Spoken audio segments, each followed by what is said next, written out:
Hey guys, what's going on? Drewzy here with yet another video for the channel, and we're back on South Park Phone Destroyer yet again today.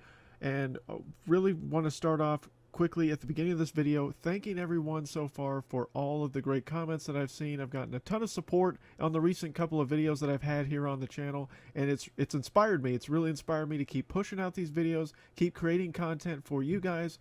Because of all the support that I've received, it's been huge. I've seen my subscriptions go up quite a bit, which has been really awesome. Thank you guys, everyone that has contributed to that so much for the support that I've had so far in the last few days.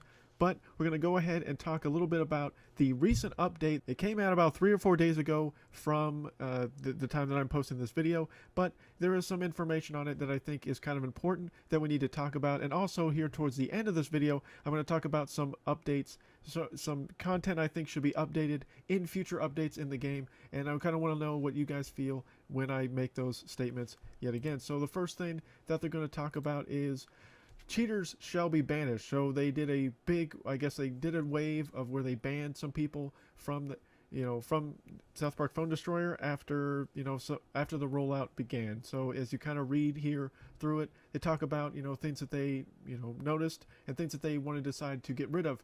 Because, in a game like this, in a free-to-play game, people are going to try to take advantage of the fact that, yes, you do have to spend money sometimes to unlock certain things. And so I guess there have been people that have been cheating, probably buying cheaper packs through shady online distribution. Who knows? But apparently Ubisoft is aware of it and has decided to shut it down for the most part. So that's going to be a good thing. I've spent $20 more than I originally spent in one of the previous videos that I made when I said I only had spent 99 cents on the game. I've spent $20 additionally, more so to buy the upgrade packs to try to upgrade some of my cards, because in a future video here that I'm going to make here on the channel, I'm going to talk about some cards that I really think you should focus on getting to rank 2 as quickly as possible, and we'll do that here in the future. But I did spend some additional money as well, but it looks like Ubisoft is doing a good job of trying to contain the ones that are not doing it the legitimate way. So the next thing that was added was they added some cutscenes. As you can see as you read the thing here, there are 3 different possible endings to the game when you get to the final chapter so far in the campaign story. So I believe it is chapter, like 11 or 12, I think is the end of the campaign. And the game gets very difficult here towards the 8 and 9 chapters and so on and so forth when you get to the mystic cards selections and things like that. So, it'd be kind of cool to see the 3 different cutscenes and see kind of which ones you guys get. If you guys have been able to complete the game yet, let me know which cutscene you've been able to get. I haven't been able to get that far yet. I just unlocked episode 9 myself, and I've been slowly working my way through the campaign. I've been trying to do a little bit of grinding in PvP as well, because I want to do another PvP build guide, because the build guide I made in a previous video, I've updated the build and I think it's working a lot better for me. So I'm going to talk about that in a future episode as well here on the channel. Last but not least, they tweaked some things around to try to make certain things better. So there were some bugs that they did fix out. So some damage debuffs were causing units to heal and striking. This has been fixed.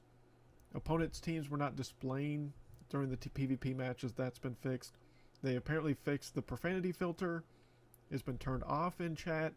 So, I guess that means that you can have more offensive stuff, which is kind of interesting. An issue where the character name next to the text message was sometimes incorrect, that has been fixed. And I guess Pocahontas Randy spawned units that had been corrected. It was showing 70, but now it's showing 45. So just some easy little bugs and stuff. So it wasn't a huge overhaul update. There was no cards added. There was no episodes added to the campaign, anything like that yet. I'm sure obviously that stuff will come in the future because the game is still in its infancy stage. We're only a week in to the game, so why would they make those kind of changes just yet?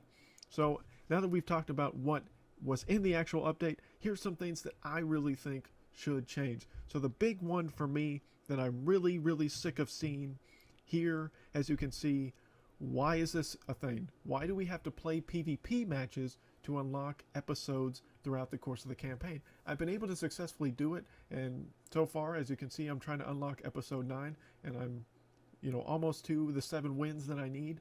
Why is this a thing? Do you guys think that this is a good thing, or do you think it's a bad thing? Personally, I don't really like it that much. I think that games like this should have the ability to, you can focus on the campaign or you can focus on the PvP aspect. Because with me, I'd rather focus on the campaign, get my cards to a level that I feel comfortable with before I'm going to dive into a PvP style game mode. I mean, in a lot of games, there are PvP only style, or there's a little bit of mixture of both. But in this game, you have both dynamics. So why are you forcing me to play both when I maybe only want to focus on one? At least in the beginning parts of my experience, there are a lot of cards that I'm unlocking slowly throughout the course of free packs, PvP packs, and things like that. So I need to get to know these cards, kind of get to learn the ins and outs of playing them before I get thrown into having to play against PvP people that are either people that have bought cards, bought packs, or whatever the case is, or have learned and kind of mastered where to play cards, card placement, things like that. I still feel like this game is still young enough that I'm still kind of learning a little bit of that aspect. And I don't know if you guys feel the same way. I don't like this component of the game. Maybe they'll take it out. Highly, highly doubt it. But it would be nice if they gave us the option to skip it. Maybe pay cash to skip, the PvP aspect and continue on in the campaign. I don't really know the solution. If you could think of a better one than, obviously having to pay cash for it, which would kind of suck to have to use your cash that way in order to skip past that component of the game. But that's just something I'm not a huge fan of personally. Another thing I would like is a better way of sorting the types of cards throughout the course of the game. And I know that this game is early on, and I'm sure that this will be something that will be addressed in future updates, but make it easier to find the cards or find the things that you want. To have some kind of sorting system to where in one of the buttons on the menu page in a deck builder, make it to where I can select, say, if I want all of the cards that cost 2 energy to cast. And then I have access to, I can just hit something to filter to where I have access to all of the lower cost energy cards. Or make me sort it by energy cost. So make the highest cards first or the lowest cards first, whatever I decide to do. And then sort it by the types of cards. So if I want only all the sci-fi cards and I don't want to have any of the adventure or any of the mystic or any of those, eliminate those completely, just to where I can have only sci-fi cards or only adventure cards, things like that. Make it to where I have the flexibility to filter out the cards that I want, to find cards easier, because obviously more and more cards are going to be added, and maybe that's a feature that they're looking into when, an exorbitant amount of more cards are added to the game throughout the course of the next few months or even years, hopefully. But give me those options earlier on rather than waiting till months and months and months in frustration before I can get to that point. So that's one thing I would really like. Allow some kind of filtering system for me to be able to build a deck much, much easier. That's something that I think is pretty easy, not a lot of, difficulty to do, and it would be really helpful. Another big thing that I would like is in the upgrade menu. So it's one thing in the upgrade menu I would like to see is allow, if I have the ability to upgrade multiple times, so as you see here it shows upgrade 20 coins to get Big AL to the next level. And I have 2 of the upgradable items necessary to upgrade them. So if, say, I had enough upgradable items that I could upgrade them 3 or 4 times, let's say, allow an option to where it gives me to upgrade once or then upgrade multiple times based on how much of the upgradable items I have, to where I can upgrade the character as many times as I'm able to do so.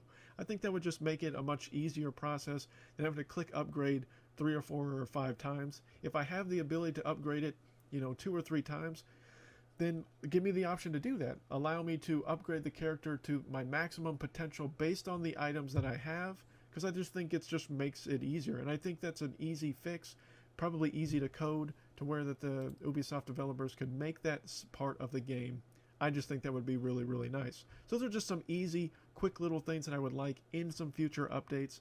Again, thanks you guys so much for the support that I've gotten here recently. It's been really huge for me and motivating for me to continue to create content for you guys. So as I've talked about in previous videos, I have some ideas as far as how I'm going to shell out the content here going forward. Mondays will be strictly focused on mobile games, and primarily will be South Park Phone Destroyer. That seems to be extremely popular on the channel right now, and I'm going to continue to dole that out for you guys, as it's been something that you guys have seemed to be very interested in. And then I'm going to continue some of the Xbox gameplay, because I know there are some people that still want to see my Xbox content, and that's not going away. So that's something that I still play very, very much. I do play a lot of Xbox, So the Destiny games, Smite, other Xbox games. I'm going to start playing Battlefront 2 here very soon.